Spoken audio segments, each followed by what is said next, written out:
స్తోత్రం. Church is not robot. హల్లెలూయా. అందుకే జీవము గల దేవుని సంఘం అన్నారు, అది జీవము కలిగినది. ఆమేన్. జీవం ఎప్పుడు వస్తుంది అంటే స్పందన ఎప్పుడు వస్తుంది. దేవుని యొక్క సన్నిధికి వచ్చేటప్పుడు దేవుని ఆజ్ఞలు నీకు గుర్తుకు రావాలి. దేవుని సన్నిధిలో నీవు ఉన్నప్పుడు ఆయన ఆజ్ఞ నీ గుర్తుకు రావాలి. ఏంటి ఆయన ఆజ్ఞ?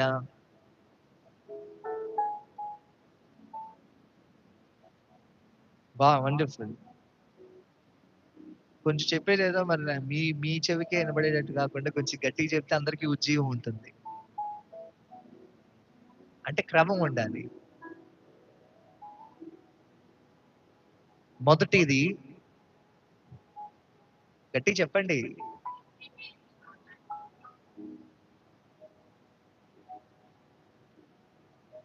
అదే మళ్ళీ సౌండ్ తగ్గిపోతుంది. నీ దేవుడైన ప్రభువుని నీ పూర్ణ హృదయముతో, పూర్ణ ఆత్మతో, వివేచనతో ప్రేమించాలి. అంటే పర్ఫెక్ట్ గా ప్రేమించాలి. Number 2, yes, exactly. నువ్వు దేవుణ్ణి ప్రేమిస్తున్నావు అనేది ఎప్పుడు కనపడుతుంది? నేను అప్పుడప్పుడు అంటాను, నువ్వు దేవుణ్ణి ప్రేమిస్తున్నావని చెప్తూ సేవకునికి తగిన ఆ ప్రేమను, ఆ వ్యక్తిత్వాన్ని చూపకపోతే అక్కడ నువ్వు ఆయన్ని ప్రేమిస్తున్నావని రుజువు. అలాగే మనం దేవుణ్ణి ప్రేమిస్తున్నామంటే మన వలె మన తోటి వారిని ప్రేమించాలి. అన్యులను చూడండి, వారు తమ ఇంటి వారిని ప్రేమిస్తారు. కానీ ఆత్మీయులను చూడండి, వారు ఆత్మీయ బిడ్డలను ఎక్కువగా ప్రేమిస్తారు. దైవ సేవకులను ప్రేమిస్తారు. ఆత్మీయ బిడ్డలను వారు ప్రేమిస్తారు. మీరు దేవుణ్ణి నమ్ముకున్నారా, రండి కూర్చోండి అని ఎక్కువగా మాట్లాడడానికి వారు ఇష్టపడతారు. ఏంటయ్యా అంటే వారి హృదయం అంతా దైవికమైన ప్రేమతో నిండిపోయింది. బంధువుల కంటే ఎక్కువగా వారు ఆత్మీయ బిడ్డలను ప్రేమిస్తారు, దేవుని పిల్లలను ప్రేమిస్తారు, దైవ జనులను ప్రేమిస్తారు. అమ్మో, దైవజనుడా వచ్చాడా మా ఇంటికి. నేను విజయవాడ వెళ్ళాను, కరెన్సీ నగర్ ఆ ఏరియాకి వెళితే ఒక బ్రదర్ ఆహ్వానిస్తే ఆ ఇంటికి వెళితే వెంటనే ఆ పక్కన ఆ ఇంటి వాళ్ళు, అన్నా మా ఇంటికి కూడా రండి అన్న, ఒక్కసారి మీరు అడుగు పెట్టండి అంటే నాకు ఆశ్చర్యం అనిపించింది. స్తోత్రం. సో దేవుని యొక్క ప్రేమతో నిండిపోయిన హృదయాలు దైవ సేవకులను ప్రేమిస్తారు. 2, ఆత్మీయ బిడ్డలను ప్రేమిస్తారు. ఏదైనా లోటుపాట్లు ఉన్నప్పుడు, లోపాలు ఉన్నప్పుడు దేవుని పిల్లలమే కదా అని క్షమించుకుంటారు. ఒకరినొకరు క్షమించుకుంటారు, ఒకరినొకరు ప్రేమతో కలుపుకుంటారు. అలాగే కలిసి ఇదిగో మనం వస్తున్నాం కదా, ఇంకొందరిని కలుపుకుందాం, బలహీనుల్ని కలుపుకుందాం, త్రొట్టిల్లిపోయిన వారిని కలుపుకుందాం, చెదిరిపోయిన వారిని కలుపుకుందాం, రాలేకపోయిన వారిని కలుపుకుందాం. ఎందుకు దూరం అయ్యారో ప్రతి ఒక్కరిలో లోపం ఉంటుంది, వారిని సరిచేసి వారిని కూడా కలుపుకుందాం. ఈ దైవికమైన ప్రేమ ఎక్కడ ఉంటుందంటే ఆయన ఎదుట యథార్థ హృదయము కలిగిన వారందరికీ ఉంటుంది. అందుకే అట్టివారే కావాలని తండ్రి ఇష్టపడుతున్నాడు. ఎవరిని ఇష్టపడుతున్నాడు? యోహాను సువార్త 4:24 సమరయ స్త్రీతో ప్రభువు మాట్లాడుతున్నప్పుడు, ఆరాధించువారు ఆయనని ఆత్మతో సత్యముతో ఆరాధించాలి, యథార్థముగా అని ఒక మాట ఉంటది. అది నాకు చాలా బాగా నచ్చింది. దేవుడు ఎవరినైనా ప్రేమిస్తున్నాడంటే యథార్థవంతులను ఆయన ప్రేమిస్తున్నాడు. కలుపుకోవాలి. సో అలా కలుపుకున్నప్పుడు దేవుడు నీ సత్ప్రవర్తనను చూస్తున్నాడు. ఎందుకంటే ఆయన మనసు అదేగా. నేను పాపిని అని ఆయన నన్ను పారద్రోలేదు, నేను దోషిని అని నాకు దూరంగా ఉండలేదు, నేను ఒక అక్రమార్కుణ్ణి అని, అన్యాయస్తుణ్ణి అని నాకు తీర్పు తీర్చలేదు. నశించుచున్న నన్ను వెతికి రక్షించడానికి ఆయన దిగొచ్చాడు, దిగి వచ్చాడు, దిగి వచ్చాను. ఆయన మహిమాన్వితుడై ఉండి దీనుడిగా దిగి వచ్చాడు. నా శాపాస్పదమైన స్థానములో అంటే సిలువ వరకు మరణము పొందినంతగా తగ్గించుకున్నాడు. That is the love of great God. గొప్ప దేవుని ప్రేమ అది. ఆ మనసు ఎవరికి ఉంటుందంటే అంతటా అందరూ మారు మనసు పొందాలి, క్షమించమని వచ్చిన వారిని మేమేమాత్రం త్రోసివేయం, తలుపు వేయం, నెట్టివేయం, వెలివేయం. ప్రాధేయపడుచు వచ్చిన వారిని ప్రేమతో చేర్చుకుంటాం. ఇది ఏ మనసు అంటే మా ప్రభు మాకు నేర్పించిన మనసు.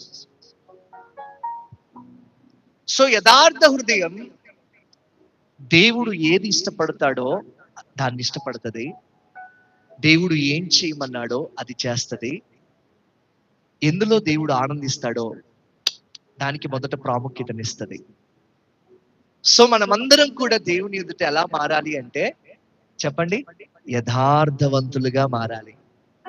యథార్థవంతుల వంశము వారు దీవించబడతారు. దానికి ఒక వంశం ఉందంటే యథార్థవంతుల వంశం. ఆమేన్.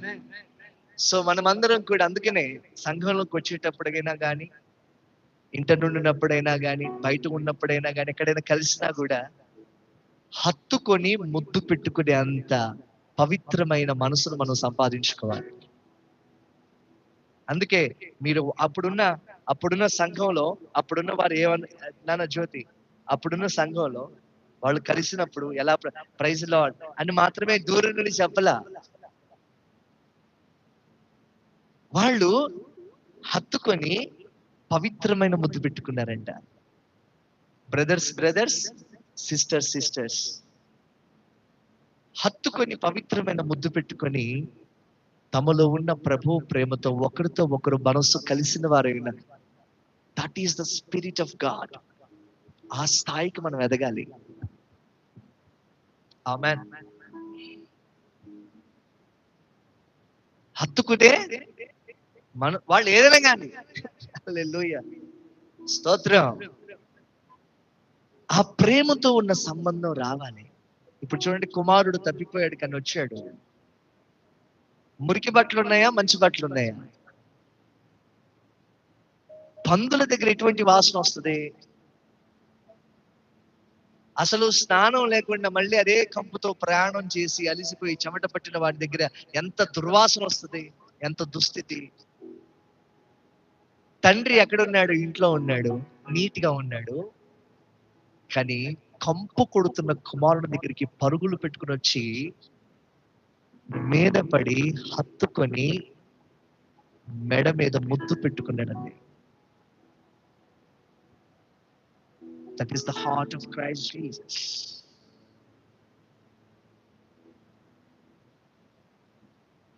అందరూ తప్పు చేసామని రాళ్లు పట్టుకొని చంపి పడేయాలనుకుంటున్న పరిస్థితుల్లో యేసయ్య మీలో తప్పు చేయనోడు ఎవడో మొదట రాయండి అన్నాడు. అందరూ తప్పుడోళ్లే, ధైర్యం సరిపోక వెళ్ళిపోయారు. యేసయ్య అన్న మాట, ఒక చక్కటి మాట గుర్తుపెట్టుకోండి, నేను నిన్ను శిక్షించను, కానీ నీకు మరెక్కువ కీడు కలగకుండానట్లు పాపం చేయొద్దు. మరెక్కువ కీడు కలగకుండానట్లు అని అక్కడ లేదు కదా పాస్టర్ గారు అంటే, ఇంకో చోట అన్నాడు, నువ్వు స్వస్థత పొందితివి, నీకు మరెక్కువ కీడు కలగకుండానట్లు పాపం చేయొద్దు. నేను నిన్ను శిక్షించను, సిన్ నో మోర్, మళ్ళీ ఆ తప్పు చేయొద్దు. తప్పు ఎందుకు చేయొద్దు? ఎక్కువ కీడుంది. ఇప్పుడైతే రాళ్ల దెబ్బలే, తర్వాత నిత్యమైన శిక్ష ఉంది. మనుషులు విధించే శిక్ష పరిమితం, తట్టుకోవచ్చు. కానీ దేవుని యొద్ద నుండి వచ్చే తీర్పు తట్టుకోలేరు. అందుకనే సిన్ నో మోర్ అన్నాడు. కనుక నీ జీవితంలో ఒక ప్రవర్తన ద్వారా నీవు దేవుని ఎదుట ఒక తప్పుడు చేస్తే, దేవుడు క్షమిస్తే, ఇంకోసారి మళ్ళీ ఆ విధానంగా ప్రవర్తించొద్దు. ఇంకా మళ్ళీ ఆ మూర్ఖతను కనపరచొద్దు, మళ్ళీ ఆ బుద్ధిహీనతను కనపరచొద్దు. మాటి మాటికి తప్పు చేసే వాళ్ళు ఎవరయ్యా చెప్పండి? ఎవరు మీ ఇళ్లలో కనపడతారు మీకు? మాటి మాటికి తప్పు చేస్తా ఉంటారు, అది వాళ్ళ నేచర్. ఎవరాళ్ళు? అరే మీ కళ్ళ ముందు ఉన్నారండి. ఎస్, గట్టిగా చెప్పుదానా? పిల్లలు. పిల్లల స్వభావం ఏంటి? వారు బాల్యంలో ఉన్నారు, తెలిసి తెలియని తనం, వారు తప్పు చేస్తారు. అదే పిల్లలు పెరిగి పెద్దవాళ్ళు అయిన తర్వాత తప్పు చేస్తే ఎంత అప్రదిష్ట పాలు, ఇంటికి ఎంత అగౌరవం, కన్న తల్లిదండ్రులకి ఎంత, అవునా కదా? అంటే ఇప్పుడు వాక్యం చెప్తుంది క్రీస్తును వెంబడించుట అనే దాన్ని పోయిన వారం మనం అదేనా ఉంది. పోయిన వారం కోరేంటో తెలుసు, కానీ పోయిన వారం ఏం వాక్యం విన్నామో తెలియని కొంతమంది బిడ్డలు ఉంటారు కొన్ని చోట్ల. కానీ ప్రభు కోరేది ఏంటంటే వాక్యం నీ హృదయంలో నిలిచి ఉండాలి అంతే. ఆ వాక్యం నీతో ముచ్చటించడానికి పరిశుద్ధాత్ముడు పనిచేయటం ప్రారంభిస్తారు. వాక్యం నీ హృదయంలో లేకపోతే నువ్వు ఎటెళ్లాలో నీకు తెలియదు, ఎలా జీవించాలో నీకు తెలియదు, దేన్ని అడగాలో నీకు తెలియదు, దేన్ని వెతకాలో నీకు తెలియదు, ఎలాంటి నిర్ణయం తీసుకోవాలో తెలియదు, దేన్ని ఇష్టపడాలో తెలియదు. ఒక గుడ్డితనంలో బ్రతుకుతావు. దాన్ని ఆత్మీయ స్పిరిచువల్ బ్లైండ్నెస్, ఆత్మీయ గుడ్డితనం. నాకు తెలుసు అనుకుంటావు, కానీ నీకేమీ తెలియదు. You miss the mark. ఒక తప్పుడు సమాచారంతో, ఒక తప్పుడు ఉపదేశంతో రాంగ్ లీడింగ్ లోకి వెళ్ళి రాంగ్ డెసిషన్ తీసుకొని నీ లైఫ్ ని పాడు చేసుకుంటావు. అందుకే ప్రభు వాక్యం స్పష్టంగా సాక్ష్యం ఇస్తుంది, నీ వాక్య సారాంశమే సత్యం. ఆమేన్. ఈ వాక్యం అంతటి భావం ఏంటి అంటే ఆది కాండం నుండి ప్రకటన గ్రంథం వరకు ఈ గ్రంథం యొక్క సారాంశం అంతా కలిపి ఒక్క మాట చెప్పబడింది, సత్యము. ఈ సత్యం ఎవరు? Who is the truth? మన మట్టుకైతే మనం ధైర్యంగా సాక్ష్యం ఇవ్వగలం. Nothing but Jesus Christ our Lord and Saviour. యేసు క్రీస్తు ప్రభు వారు తప్ప మరొక సత్యం నాకు కనబడలేదు. ఆది నుండి ఉన్నది అదే, ఆది నుండి మాట్లాడుచున్నది అదే, ఆది నుండి కనపరుచుకున్నది అదే, ఆది నుండి ఉన్నది బయలుపరచబడినది, నా హృదయము దాకా వచ్చినది, నా హృదయమును జొచ్చినది, నా హృదయములో నుండి తన సజీవ స్వరాన్ని వినిపిస్తున్నది, సర్వ సత్యములోనికి నడిపించుచున్నది అదే. అది నా గుండెలో, నా హృదయములో, నా తలంపులో, నా ఆలోచనలో పని చేయకపోతే ఇంకొకటి నన్ను నడిపిస్తుంది. అదేంటి తెలుసా? అసత్యము, అబద్ధము. దాని జనకుడు ఎవరు? అపవాది, మోసగాడు, దొంగ, నరహంతకుడు, నాశనకారుడు. వాడు వచ్చి మోసం చేసి సత్యము నుండి నిన్ను వేరు చేస్తాడు.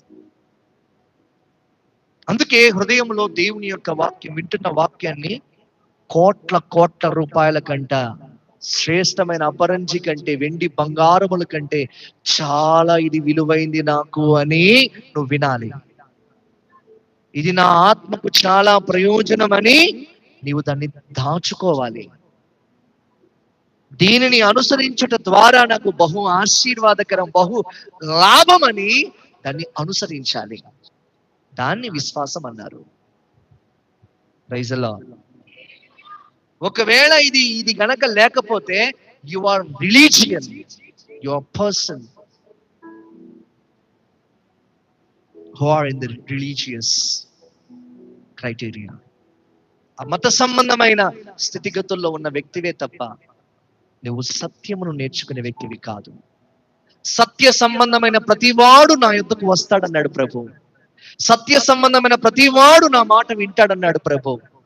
నువ్వు సత్యాన్ని ప్రేమించే వ్యక్తివైతే నువ్వు ఆయన యొద్దకు వచ్చి స్పష్టముగా తెలుసుకోవటానికి, చాలా చక్కగా పరిశీలనగా నేర్చుకోవటానికి ఈ సత్యం అనే ఈ చక్కటి ఉపదేశాన్ని నీ హృదయములో దాచుకొని, అనుసరించి నడుచుకొని, నీ జీవితాన్ని ధన్యతగా మార్చుకోవటానికి నీ విశ్వాసాన్ని కనపరుస్తావు. Without faith there is nothing. అంతే. విశ్వాసం లేకపోతే, ఇలాంటి విశ్వాసం లేకపోతే నువ్వు బాప్తిసం పొందుతావు, కానీ నీ పాపపు జీవితంలోనే ఉంటావు. దేవుని మందిరానికి వస్తావు, ఇంకా శత్రువు ముసుగులోనే ఉంటావు. నీవు వాక్యం వింటావు, మర్చిపోతావు. నువ్వు మందిరానికి వస్తావు, కానీ నీ కోసం బ్రతుకుతావు. ఇటువంటివన్నీ కూడా మత సంబంధమైన పద్ధతులు. అందుకనే ప్రభు మన ఎదుట ఉంచిన ఒక చక్కటి ఉపదేశం, క్రీస్తును వెంబడించుట అంటే. ఆయన దేనికి ప్రాముఖ్యతనిచ్చాడో, ఆయన దేంట్లో ఆనందిస్తున్నాడో, ఆయన దేనిని ఇష్టపడ్డాడో, ఆయన దేని కొరకు ఆశించాడో, పరవశుడయ్యాడో, ఆ విషయాలకు ప్రాముఖ్యతనిచ్చి ఆయన అడుగు జాడలను గుర్తుపట్టి ఆ అడుగు జాడల్లో నడుచుకొని ఆయనను వెంబడించే మనసు మనం కలిగి ఉండాలి అని మొదటి సెషన్లో నేర్చుకున్నాను. అయితే ఆ మనసు నాకు ఎప్పుడు వస్తుంది? శిశువు దశలో ఉన్నప్పుడు వస్తుందా? శిష్యునిగా మారినప్పుడు వస్తుందా? ఇందాక మనం చెప్పుకున్నాం, మన ఇంటిలో పిల్లలు తెలిసి తెలియని తనంలో తప్పులు చేస్తారు. ఎప్పుడు తప్పులు చేస్తారు? శిశువుగా ఉన్నప్పుడు తప్పు చేస్తారు. ఎప్పుడు తప్పు చేస్తారు? కొంచెం కళ్ళు భారం అవుతున్నట్టున్నాయి, కొంచెం వాళ్ళ ముఖం మీద నీళ్లు కట్టుకొని వస్తారు. శిశువు దశగా ఉన్నప్పుడు ఏం చేస్తారంటే, తెలిసి తెలియని తనంలో, అమ్మ వినాలి, తప్పులు చేస్తారు. తప్పులు చేసినప్పుడు ఏమవుతామంటే కొంచెం దండిస్తాం, మనం బయటికి ఎల్లగొడతారు మీ పిల్లల్ని? దండిస్తాం, బుద్ధి చెప్తాం, క్రమపరుస్తాం. మాటికి తప్పు చేస్తాం, ఒక దెబ్బ వేస్తాం, శిక్షిస్తాం, కానీ వాళ్ళని తోలేయం. ఎప్పుడు బయటికి పోరా, ఇంట్లోంచి వెళ్ళిపోరా, ఇంట్లోంచి వెళ్ళిపోమా, మీతో నాకు సంబంధం లేదు అని ఎప్పుడు అంటారు ఒక తల్లి, ఒక తండ్రి? సమాజంలో ఉన్నారు కదా, అంటే ఆ సిచ్యువేషన్స్ జరుగుతున్నాయి కదా. ఎప్పుడు అంటారు ఆ తల్లి తండ్రి? ఎంత భయంకరమైన పరిస్థితుల్లో, అంటే ఎదిగిన బిడ్డ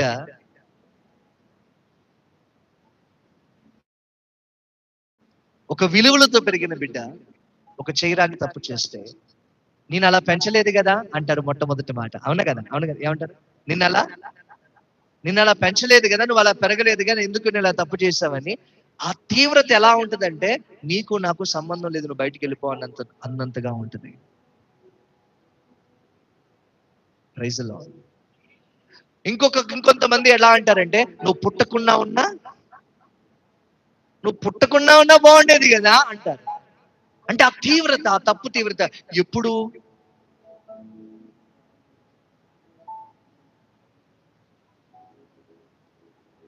ఎదిగిన తర్వాత. స్తోత్రం. ఇప్పుడు దేవుని విషయంలో కూడా అంతే. శిశువు దశ ఉంది, శిష్యుడి దశ ఉంది. ఒకసారి ఈ మాటలు చూద్దాం. శిశువు దశ, క్రీస్తును వెంబడించుటలో శిశువు దశ. కొరింథీయులకు రాసిన మొదటి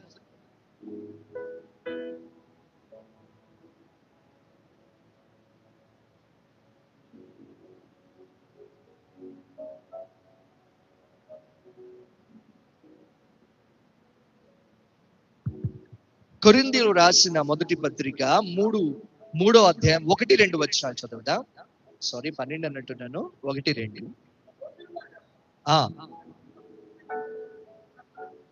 ఆత్మ సంబంధమైన మనుషులతో మాట్లాడినట్లు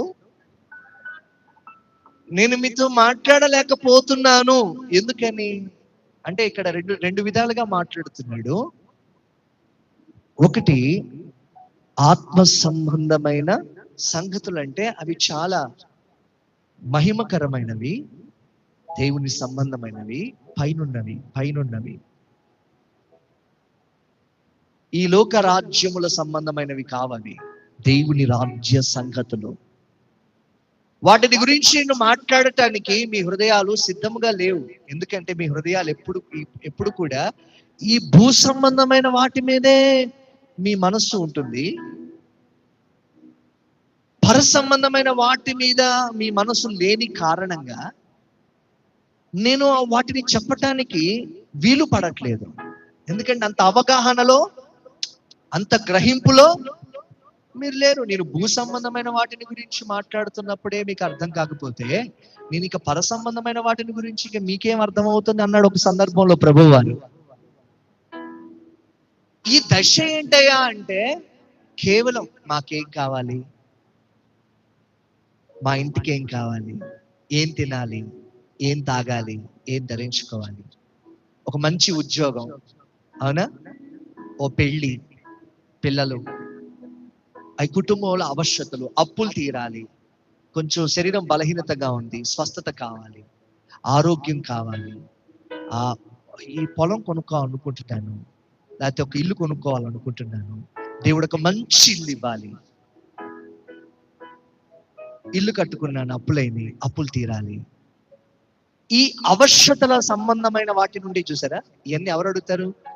ఐస్ క్రీమ్ కావాలి, మమ్మీ చాక్లెట్ కావాలి, మమ్మీ మంచి షూ కావాలి, మమ్మీ డ్రెస్ కావాలి, మమ్మీ నాకేం గిఫ్ట్ ఇస్తావు? వాచ్ కావాలి, వాచ్ కావాలి, డాడీ నాకేమి ఇస్తావు? మమ్మీ ఏమి ఇస్తావు? ఎవరి స్వభావం ఇది?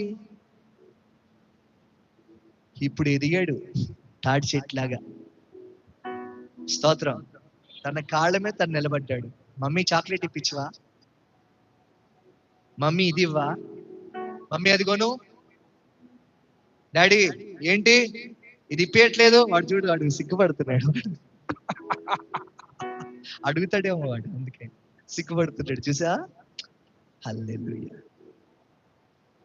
ఇప్పుడు ఎదిగాడు, మనోజ్ ఎదిగాడు. ఇప్పుడు డాడీ ఏం డాడీ ఎప్పుడు తీసుకెళ్తా ఉంటావు నువ్వు చాక్లెట్ ఇప్పించు, ఐస్ క్రీమ్ ఇప్పించు అంటాడా? అన్నాడు ఎవడైనా? అన్నాడు ఎప్పుడైనా? అంటే ఏమంటావు నువ్వు?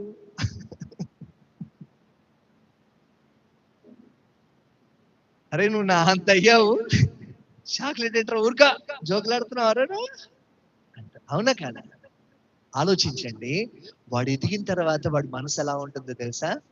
డాడీ నన్ను తీసుకెళ్ళవా, నువ్వు ఒక్కడు వెళ్తావు, నన్ను తీసుకెళ్ళు, వస్తున్నా, నేను నాకు అక్కడ పని చూసుకో, బలంగా ఉన్నావులే కానీ స్కూల్కి వెళ్ళి చదువుకోరా, నేను చదవను, పని చేస్తాను. ఏం వయసు వచ్చింది అడిగి?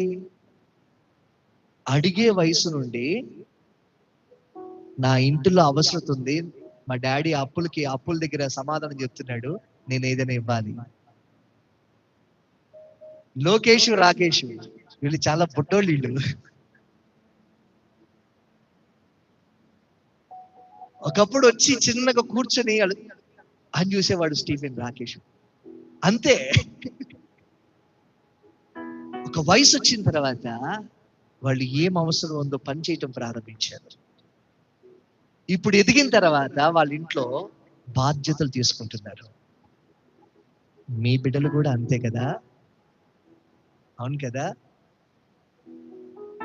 శిశువుకి శిష్యుడికి అంత తేడా ఉంది. శిశువు తన కోసం అడుగుతుంది, అది పుట్టినప్పుడు ఏడుపైన పాలు, ఆకలి అడుగుతుంది, ఏడుస్తుంది. కానీ ఎదిగిన బిడ్డ, మా మమ్మీ ఎందుకు బాధపడుతుంది, మా డాడీ ఎందుకు బాధపడుతున్నాడు, నేను ఒక ఉద్యోగం సంపాదించాలి, నేను ఒక జాబ్ సంపాదించాలి, వాళ్ళు బాగా చూసుకోవాలి అంటే అడగటం కాదు, ఇవ్వటం. శిశువు అడుగుతుంది, శిష్యుడు ఇస్తున్నాడు. శిశువు నాకు అది కావాలి, ఇది కావాలి, ఇక తప్పు లేదు. దేవుడు అందరికీ తండ్రి, అడగమన్నాడు. కానీ ఎదిగిన బిడ్డ, నా తండ్రి రాజ్యంలో నా బాధ్యత ఏంటి, నా తండ్రికి ఎలా మహిమను తీసుకొని రావాలి, నా తండ్రి పని ఏంటి, వెతుకుతున్నాడు. Praise the lord. ఇప్పుడు చెప్పండి, నేను మీతో ఆత్మ సంబంధమైన మనుషులతో, శిష్యులతో మాట్లాడిన స్థాయిలో మీతో మాట్లాడకపోతున్నా, ఎందుకంటే మీరు ఇంకా పసిపిల్లలుగానే ఉన్నారే అంటున్నాడు. తర్వాత కింద వచ్చిన వాళ్ళు చూస్తే ఆయన ఇంటెన్షన్ అర్థమవుతుంది.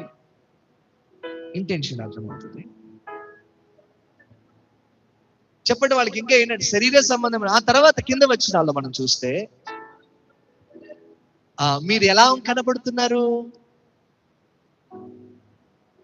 అసలు క్రీస్తునందు మీరు ఎలా కనబడాలి? శిష్యులుగా కనబడాలి. కాలమును బట్టి మీరు చూచినట్లయితే అసలు బోధకులుగా కనబడాలి. ఇంకొక చోట అంటాడు, భలే అంటాడు, స్తోత్రం. ఇన్ని సంవత్సరాల మీ ప్రయాణంలో, మీ విశ్వాస ప్రయాణంలో మీరు అసలు చెప్పేవారిగా ఉండాలి, వినేవారిగా కాదు. కానీ ఇంకా మీరు పసిబిడ్డలుగానే ఉన్నారు. ఏమంటారు? ఒక్కసారి గట్టి చదువున్నాను అది. క్రీస్తునందు ఇంకా మీరు ఏమన్నా దొరికి అర్థమవుతుందమ్మా? శిశువు దశ, పసిబిడ్డలుగానే మీరున్నారు. కాబట్టి ఏ ఏ ఏ వాక్యం మీకు అర్థమవుతుంది? ఇంకా మీకు కింద వచనాలు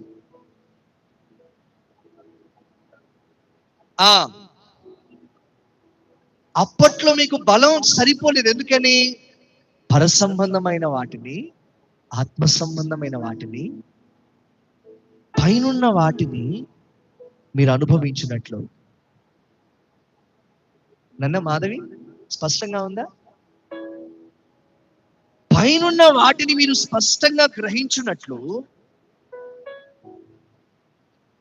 మీకు ఆ మనసులో మీరు ఇంకా ఎదగలేకపోతున్నారు.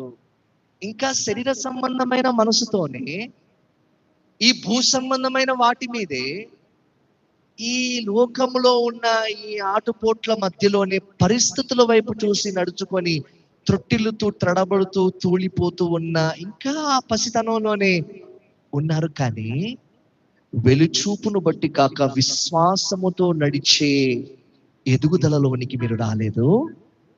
ఇవి కేవలం తాత్కాలికమైనవి, కొంతకాలం వరకే, కానీ శాశ్వతమైనవి నాకున్నవి. నేను దానిని ఈ లైఫ్ టైంలో స్వతంత్రించుకోవాలి అన్న ఆ గ్రహింపుతో నిండిన మనస్సు ఇంకా రాలేదు, ఎదగలేదు. ఇంకా ఆ రూపాంతరము రాలేదు. కాబట్టి నేను చెప్తున్న మాటలు ఇంకా మీకు అర్థం కావట్లేదు, అదే చెప్పుకుంటారులే అనుకుంటున్నారు. కానీ అప్పుడైతే నేను మీకు అర్థమయ్యేలా పాలతో మిమ్మల్ని పెంచి తిని. పాలంటే అమ్మ మారు మనసు పొందండి, అది కాదు ప్రభువు కోరుకునేది, అది కాదు. మీ మనస్సును మార్చుకోండి అన్న ఉపదేశం ఉంది చూసారా? అది పాల వంటి ఉపదేశం. బాప్తిసం పొందండి, నమ్మి ఇదిగో రక్షణ, ఇదే అనుకూల సమయం. పాల వంటి ఉపదేశం. ఇదిగో అపోస్తులు చేతులుంచినప్పుడు హస్త నిక్షేపణ, పరిశుద్ధాత్మ వరం కలుగుతుంది మీకు. హస్త నిక్షేపణ గురించి, మారు మనసు గురించి, పాప క్షమాపణ గురించి. ఈ మూల ఉపదేశము, ఈ మూల పాఠాలు అప్పుడే జన్మించిన శిశువుకి పాల లాంటివో ఆ ఉపదేశం. ఇప్పుడు పాలే పడతావాయిగా, అప్పుడే పుట్టిన బిడ్డ ముర్రిపాలు ఉన్నాయి, తర్వాత పాలు, తర్వాత 6 నెలలు దాటిన తర్వాత అన్న ప్రసన్న, అంటే అన్నం ముట్టించారు. 6 నెలల నుంచి సెరిలాకులు, తర్వాత పప్పియం అయ్యి, తర్వాత ఇంకొంచెం సంవత్సరం దాటింది. ఊరుకోరా, నా ఒళ్ళోకురా, పాలు డబ్బా ఇయ్యమ్మా, పాలు పడదాం అంటావా? అంటారా మీరు? అంటే మీకు ఒక నియమం, దేవునికి ఒక నియమం అంటారా? అయితే మరి మీరు అలాగే అడుగుతున్నారు కదా పాలు. నిజంగా చెప్పండి, అవునా కదా? మీలో ఎంతమంది సంపూర్ణులుగా మారుటకు ఉపదేశానికి సిద్ధపడ్డామన్న వాళ్ళు మీరు ఎంతమంది? బలంగా చెప్పండి. ఇంకా మాకు అభిషేకం కావాలి, అద్భుతాలు జరగాలి, మేలులు కలగాలి, ఉపకారాలు కలగాలి, ఏమన్నా ఫ్లాట్ అమ్ముడుకు పోవాలి, ఒక బ్రేక్ త్రూ రావాలి. ప్రభు ఏమన్నాడు? ఇవన్నీ కావాలని మీకు మీ పరలోకపు తండ్రికి తెలియను. ఆయనకు తెలిసినట్లు మనకు తెలుసా? అవన్నీ తెలియను. మీరైతే search for his Kingdom and righteousness, ఆయన రాజ్యమును నీతిని ఫస్ట్ ప్రిఫరెన్స్ వెతకండి అన్నాడు. కానీ ఇప్పుడు మన మనసు, ఈ పసిపిల్ల, ఈ పిల్లతనం ఏంటి, ఈ పిల్ల చేష్టలు ఏంటి? ముందయ్యి ప్రభు, ముందయ్యి నీలాతిని మందిరం రాను, నువ్వయ్యి కోటమ్మానత్త, ఏం చేసావు నీ దగ్గరికి రావాలి? ఈ పసితనం అనేది ఏంటిదో తెలుసా? ఎదుగుదల లేని ఆత్మీయత. అంగవైకల్యంతో పుట్టిన బిడ్డ తల్లికి తండ్రికి ఎంత బాధాకరమో, ఎదుగుదల లేని ఆత్మీయత కూడా దేవునికి అంతే బాధాకరం. ఈ గాట్ పాయింట్ అర్థమైందా? ఎదగాలి. నువ్వు వయసులో ఎదిగావా? ఎదగలేదా? డేట్ ఆఫ్ బర్త్ చెప్పాలి. 1985. అప్పుడు ఎలా ఉన్నాను? ఫోటో తీయలేదు మా అమ్మగారు. ఇప్పుడు ఎలా ఉన్నాను? వయసులో ఎదిగాను. Praise the lord. తర్వాత నా ఎన్విరాన్మెంట్ లో, నాకున్న స్థితిగతుల్లో ఒకప్పుడు బాల్యము, తర్వాత పసిప్రాయము, బాల్యము, లేతప్రాయము, యవ్వనము, తర్వాత ఇప్పుడు నడిప్రాయంలోకి వచ్చాం. ఈ నడిప్రాయంలో ఒకప్పుడు బ్యాచులర్గా, బుట్టోడిగా, బ్యాచులర్గా ఉండి నేను ఒక కుటుంబంలో ఒక పెద్దగా రూపాంతరం చెందాను. ఈ రోజున నీ జీవితం కూడా అదేగా. మరి ఆత్మీయతలో నీ పరిస్థితి ఏంటి? ఒక్కసారి ఆలోచించు. ఎప్పుడు బాప్తీసం పొందావు? ఎప్పుడు సంఘంలో చేర్చబడ్డావు? సహవాసంలో ఎన్ని సంవత్సరాల నుండి ఉంటున్నావు? నీ ఆత్మీయ ఎదుగుదల ఏంటి?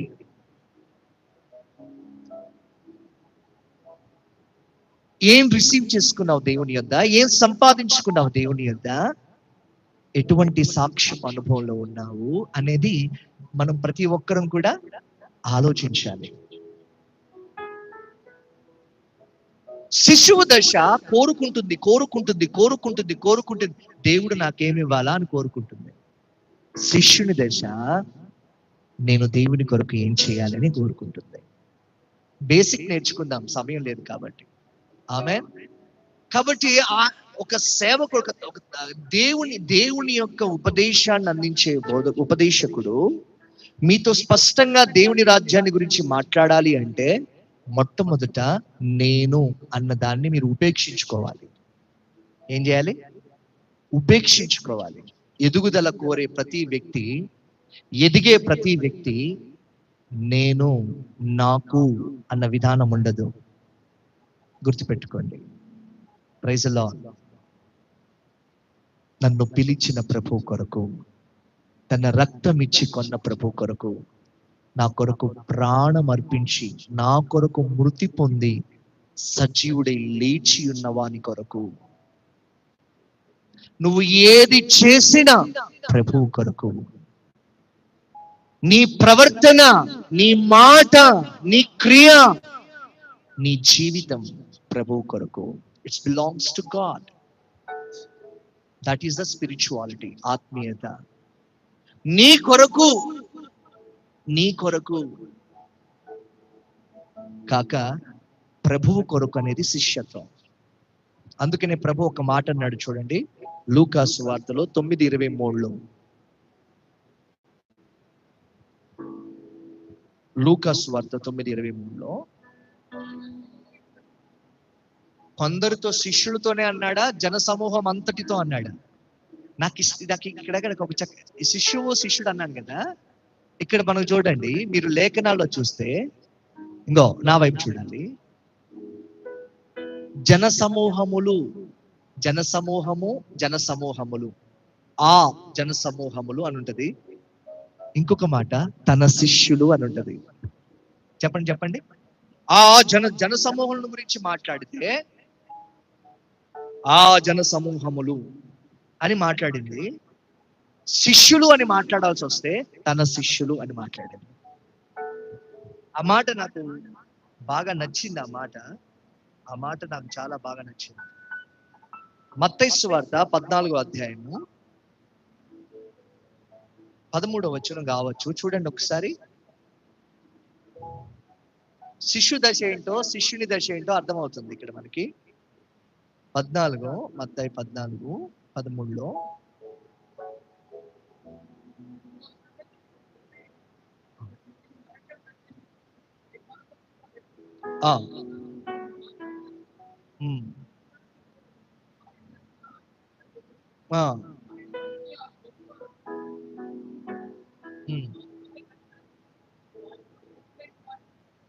అయితే 22వ వచనం చదువుదానా? ఎక్కడెక్కడ మనం ఆగుతూ చదవాలి. వెంటనే ఆ జన సమూహములను తాను పంపివేయనంతలో తన శిష్యులు, ఆ జన సమూహములు, దగ్గరగా ఉన్నవారు ఎవరు? ఆ జన సమూహములు, ఆ జన సమూహములు తన శిష్యులు. జన సమూహములు ఎందుకు వచ్చారు? మరి ఇందాక బాబు చదివినట్లుగా ఆయన అరణ్యానికి వచ్చాడని విని ఆయన వచ్చి పట్టణాల నుండి కాలినడక్కు వచ్చారు. ఎందుకు వచ్చారు? ఆ గొప్ప సమూహమును చూచి వారి మీద కనపడి వారిలో రోగులైన వారిని స్వస్థపరిచను. ఒకటి, స్వస్థతలను పొందడానికి వచ్చారు, విడుదల పొందడానికి వచ్చారు, ఆయన మాట వినటానికి వచ్చారు. మరి శిష్యులు తమ సమస్తాన్ని విడిచిపెట్టి ఆయన వెంబడిస్తున్నారు. అర్థమవుతుందా? శిశువు దశ ఏదైనా పొందుకోవటం, శిష్యుడి దశ ఇవ్వటం. చెప్పండి మీ పక్కన వారితో చెప్తారా? కొంచెం వాళ్ళకి అర్థమయ్యేటట్టు చెప్పండి మీ పక్కన వారితో. శిశువు దశ మర్చిపోతున్నారు. శిశువు దశ ఏదైనా పొందుకోవటం, తీసుకోవటమే. శిష్యుని దశ ఇవ్వటం. దేవుని కొరకు మీరందరూ శిశువుతో వచ్చారు ఇక్కడికి. రోగముతో, వ్యాధితో, బాధతో, బలహీనతతో, భారముతో, పాపముతో, శాపముతో, కలహముతో, కన్నీటితో కూడి వచ్చిన ప్రతి ఒక్కరు ఇలాగే వచ్చారు, శిశువులుగా వచ్చారు. మీ కన్నీరు తుడిచింది, మీ కష్టాన్ని తీర్చింది, మిమ్మల్ని స్వస్థపరిచింది, మిమ్మల్ని బాగు చేసింది ఆ ప్రేమే. నీ ఎదుగుదల కోరుతుంది. ఇంకా శిశువుగా ఉండటానికి ఇష్టపడదు. ఆయనను వెంబడించే మనసు శిష్యుని మనసు. ఎవరన్నీ వెంబడిస్తారు? ఆయన్ని శిష్యులు వెంబడిస్తారు.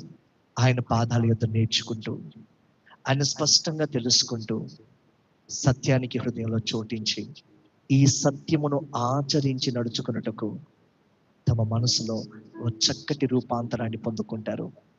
అటువంటి విశ్వాస్యతను సంఘములో ప్రతి ఒక్కరూ సంపాదించుకోవటానికి ఈ ఉపదేశాన్ని ప్రభువిస్తున్నారు. శిశువు దేవుని ఆత్మ సంగతులను అర్థం చేసుకోలేరు, కానీ శిష్యుడు అర్థం చేసుకుంటాడు. ఆమెను చెప్పండి. ఇంకా నీవు శిశువుగానే ఉంటే అర్థం కాని స్థితిగతుల్లో నీవు వాక్యాన్ని వ్యర్థం చేసుకుంటావు. 1000 రూపాయలు ఇచ్చావు, 2000 ఇచ్చావు పిల్లోడికి, వాడు దాన్ని ఎలా యూజ్ చేసుకోవాలో తెలుసా? వాడికి తెలియదు. దేవుడిచ్చిన ఆశీర్వాదము కూడా నీవు నిరర్థకం చేసుకుంటావు, కృప నిరర్థకం చేసుకుంటావు. దాని వాల్యూ నీకు అర్థం కాదు శిశువుగా ఉన్నప్పుడు. అందుకే ప్రభు కోరుతున్నాడు, ప్రతి ఒక్కరూ ఎదగాలి, ఆ స్థాయికి ఎదగాలి. నాకివ్వయ్యా, నేను బాగుంటే చాలు, నా కుటుంబం బాగుంటే చాలు, నా సమస్య తీరితే చాలు, నాకు ఇవ్వు అనుకున్న జలగల సంతానంగా ఉండకూడదు. జలగల 2 కుమార్తెలు ఉన్నారంట. ఇమ్ము, ఒక దాని పేరు ఇమ్ము, ఇంకో దాని పేరు ఇమ్ము. ఇవ్వటమేగా స్తోత్రం, అవి పీల్చుకోవటమేగా స్తోత్రం. జీవితకాలం అంతా పీల్చుకోవటమే. శిష్యులు అలా కాదు. జన సమూహములు వచ్చాయి, వెళుతున్నాయి, కానీ అంతటా తన శిష్యులు ఆయన యొద్దకు చేరిరి. ఈ జన సమూహానికి శిష్యులకున్న తేడా ఏంటంటే, జన సమూహాలు వస్తున్నాయి, స్వస్థత, విడుదల పొందుతున్నాయి, మాటలు వింటున్నాయి, వెళుతున్నాయి. కానీ శిష్యులు తమ సమస్తాన్ని విడిచిపెట్టి ఆయనను వెంబడిస్తున్నారు. కేవలం ఒక్క మాట వారితో చెప్పాడు ప్రభు. జన సమూహాలకైతే ఆయన రాజ్య సంగతులన్నిటినీ బోధిస్తున్నాడు. మీరు ఇలా ఉండండి, ఇలా ఉండండి అని బోధిస్తున్నాడు. కానీ శిష్యులకైతే ఒక్క మాట చెప్పాడు, నా వెంబడి రండి, మనుషులను పట్టు జాలరులుగా చేస్తాను. జస్ట్ ఫాలో మీ, నన్ను వెంబడించండి అన్నాడంతే. వెంబడించినప్పుడు వారికి ఏదైనా తక్కువైందా? మరి నీకెందుకు తక్కువైంది? ఎదగాలి అన్న మనసు నీకు ఉండాలి. ఒకప్పటి బిడ్డగానే నేను ఉండిపోవద్దు, ఎదగాలి. శిశువు దశ నుండి మారు మనసు, పాపక్షమాపణ, రక్షణ, హస్త నిక్షేపణ, బాప్తిస్మము, శిలువ మరణ పునరుత్థానములు, ఇంతవరకు కాదు. నేను ఆయనలా మారాలి. చెప్పండి, ఆయన వ్యక్తిత్వాన్ని, ఆయన స్వభావాన్ని నేను ప్రాక్టీస్ చేయాలి. ఆయన ఎలా ప్రేమిస్తున్నాడో నేను అలా ప్రేమించగలగాలి. ఆయన ఎలా మాట్లాడాడో అలా మాట్లాడగలగాలి. ఆయన ఎలా జీవించాడో, ఆయన ఎట్టివాడై ఉన్నాడో ఆ రీతిగా నేను మారాలి. ఆ స్పిరిట్, ఆ పవర్, ఆ మైండ్ సెట్ నాకు ఉండాలి. అందుకే ప్రభు నా ఆత్మనే మీకు ఇస్తున్నాను అన్నాడు, నా శాంతినే మీకు ఇస్తున్నాను అన్నాడు, నావన్నీ మీవన్నాడు. ఎదగడానికి ఇష్టపడతారా? ఇది ఇప్పటికిప్పుడు ఈ పావుగంట మెసేజ్లో అయ్యేది కాదు. ఇది సత్యాన్ని మీకు తెలియజేస్తున్నాను, మీతో సత్యమే చెప్తున్నాను. ఎదుగుదల లేకపోతే మోసపోతారు, ఎదుగుదల లేకపోతే నష్టపోతారు, ఎదుగుదల లేకపోతే తప్పుగా అర్థం చేసుకుంటారు వాక్యాన్ని, ఎదుగుదల లేకపోతే గలిబిలవుతారు, ఎదుగుదల లేకపోతే కలవరపడతారు, ఎదుగుదల లేకపోతే తడువులాడుకుంటూ ఉంటారు, బలహీనులవుతారు. అందుకే ఏమన్నాడు ఇక్కడ? ఎదుగుదల లేకపోతే మీరు ఇంకా బలహీనులై ఉన్నారు. నేను పౌలు వాడిని, నేను ఆ వాడిని అని విభేదాలు, విభిన్న అభిప్రాయాలు, శరీర సంబంధమైన ఆలోచనలు, ఆ మనస్తత్వమే ఇంకా మీరు పసిపిల్లలే ఉన్నారని అర్థమవుతుంది. ఎదగాలి. తర్వాత అధ్యాయం తర్వాత వచనాల్లో అంటాడు, మనమందరము సంపూర్ణులగుటకు సాగిపోదాం అంటాడు. దేవునికి స్తోత్రం. అంటే శిష్యుడిగా మనం ఏమవ్వాలంటే మారాలి. ఒకవేళ శిష్యుడిగా నువ్వు మారాలంటే లూకాసు వార్త 9వ అధ్యాయం 23 నేను చదివి ముగించబోతున్నాను. లూకాసు వార్త 9:23.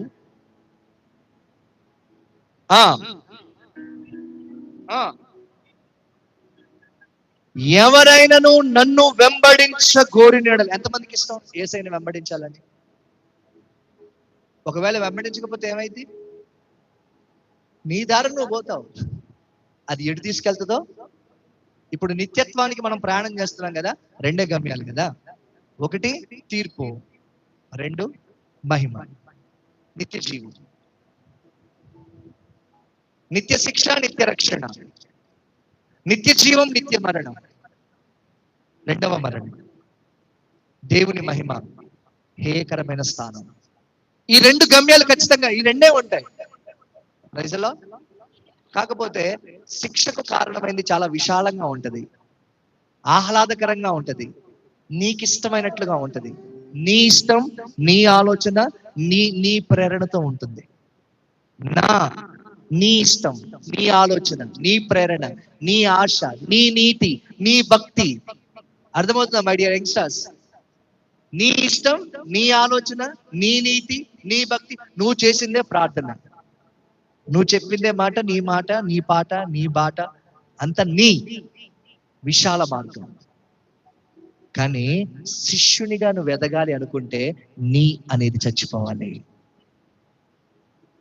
ఆయన చిత్తం, ఆయన ఇష్టం, ఆయన ఇచ్చు ప్రేరణ, ఆయనకు నచ్చినది, ఆయన ఆలోచన,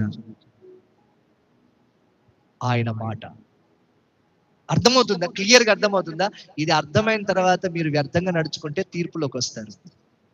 అర్థమైన తర్వాత వ్యర్థం చేసుకోకండి, అర్థవంతంగా మీ జీవితాన్ని లీడ్ చేయండి వాక్యంతో. శిష్యునిగా ఉండగోరాలి నువ్వు ఆశపడితే ప్రభు అంటాడు, నిన్ను నీవు ఉపేక్షించుకొని. ఉపేక్ష అంటే ఏంటో తెలుసా? కోల్పోవటం, నీ లాభాన్ని కోల్పోవటం, నీ పేరును కోల్పోవటం, నీ గొప్పతనాన్ని కోల్పోవటం, నీ ఇష్టాన్ని కోల్పోవటం, నీ ఆశలను కోల్పోవటం, నీ నీ అనే స్వార్థాన్ని కోల్పోవటం, ఆయన అనే చిత్తంలోకి రావటం.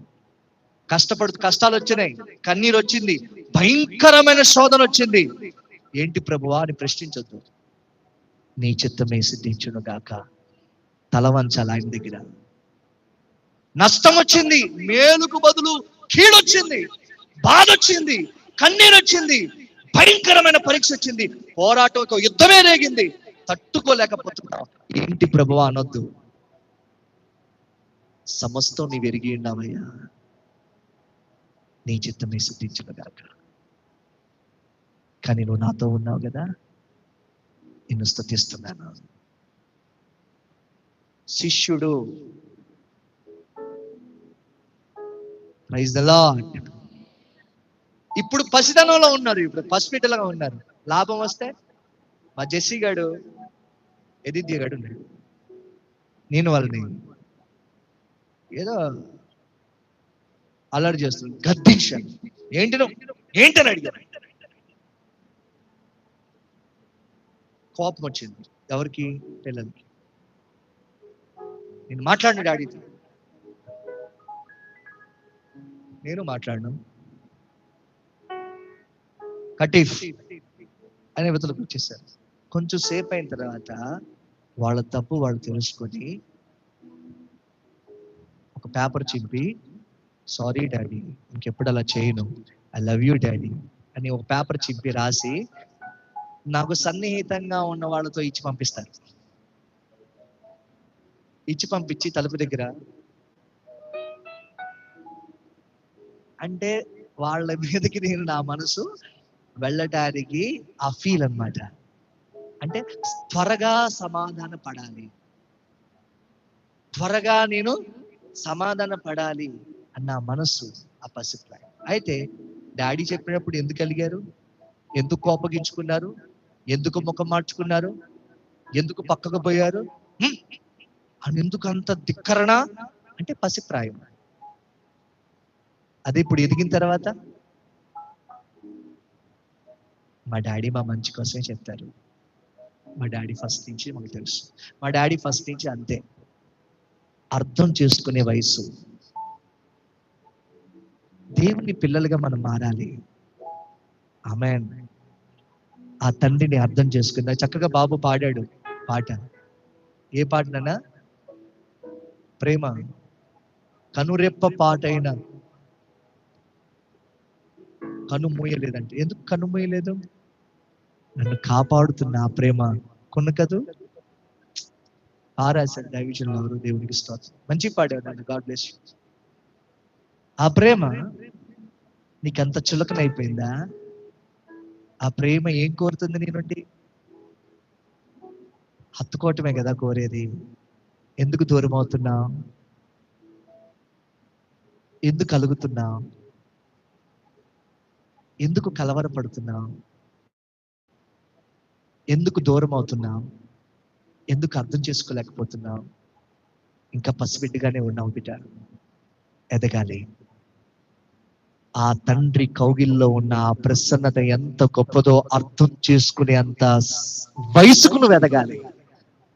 నీ తండ్రి కౌగిలిలో ఉన్న వెచ్చదనం, ఆ తల్లి కౌగిలిలో. అందుకని ఆయన ఏమన్నాడు? ఆయన ఒకని తల్లి, నేను ఆయన తల్లి అండి, మనకి ఆయన తండ్రి అండి. ఆయన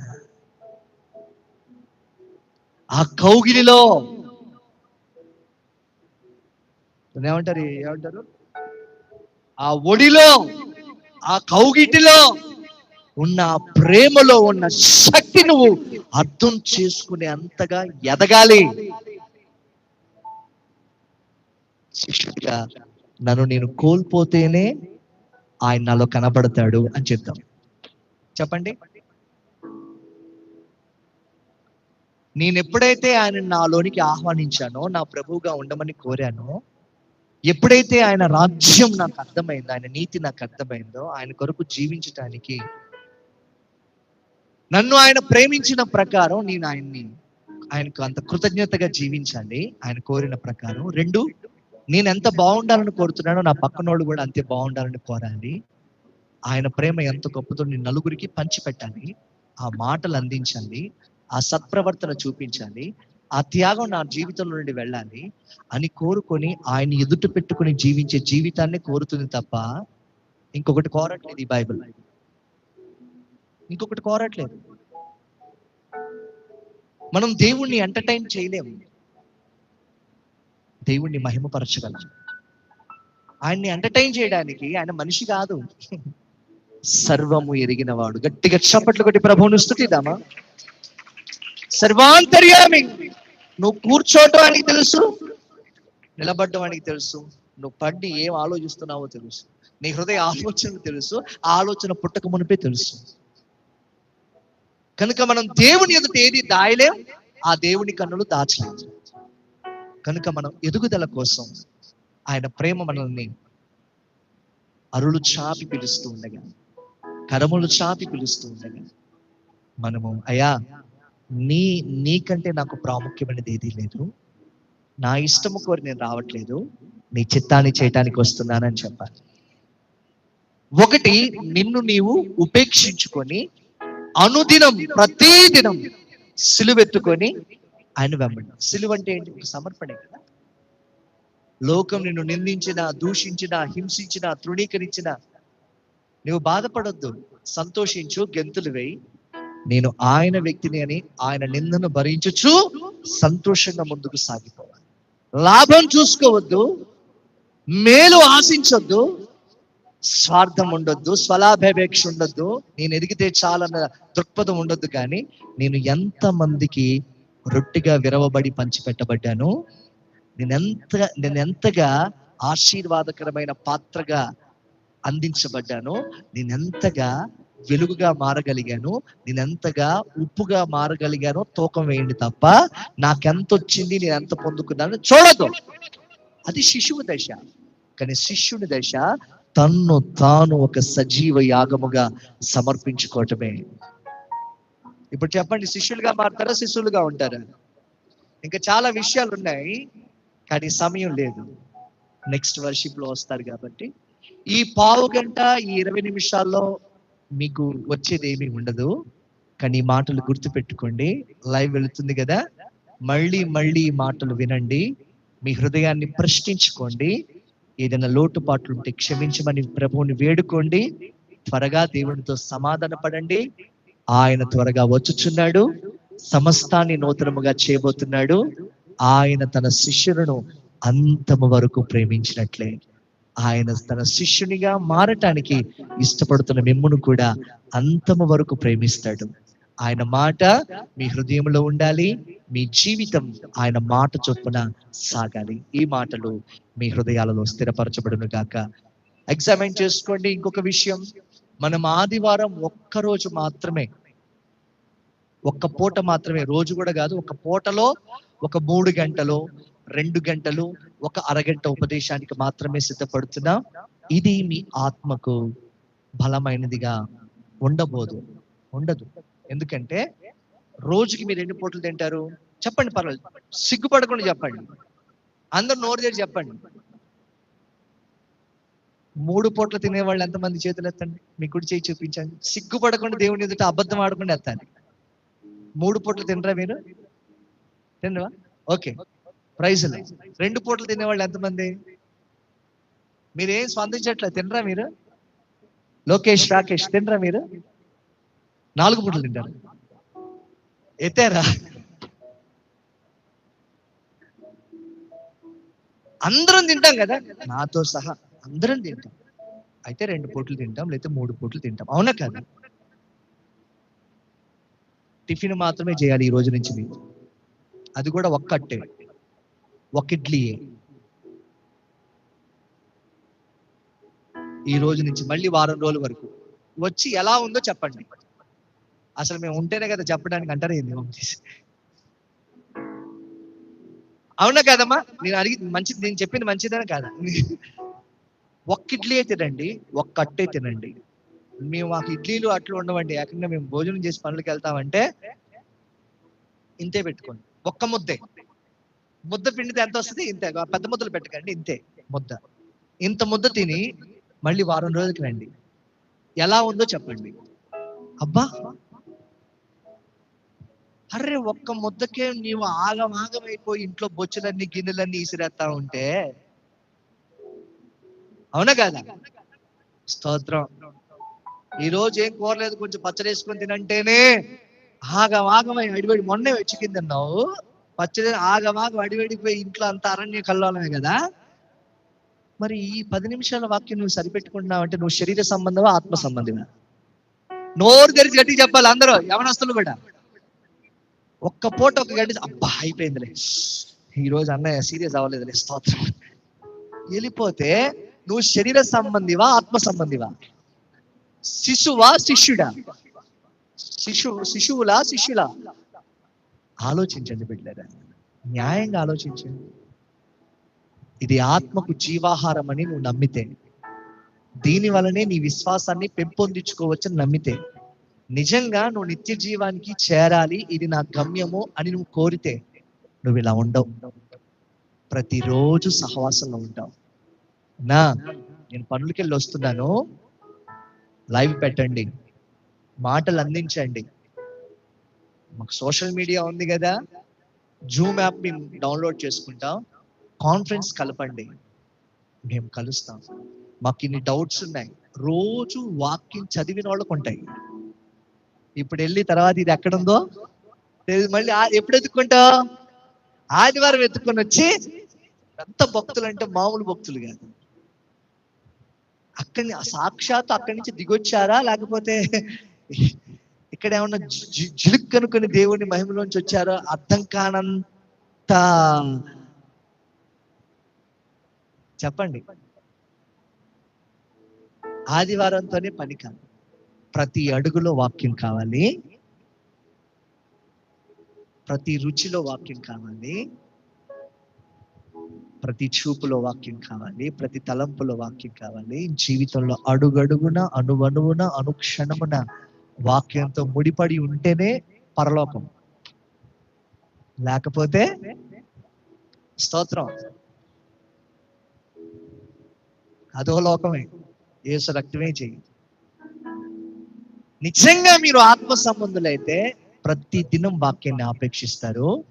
2, సహవాసంలో మిళితమై ఉంటారు. 3, సంఘ క్షేమాభివృద్ధి కొరకు ప్రయాసపడతారు. 4, నలుగురిని దేవుని రాజ్యానికి సంపాదించాలన్న ఆతృతతో ప్రభువు నిమిత్తమై ప్రయాసపడతారు. ఈ మాటలు మళ్ళీ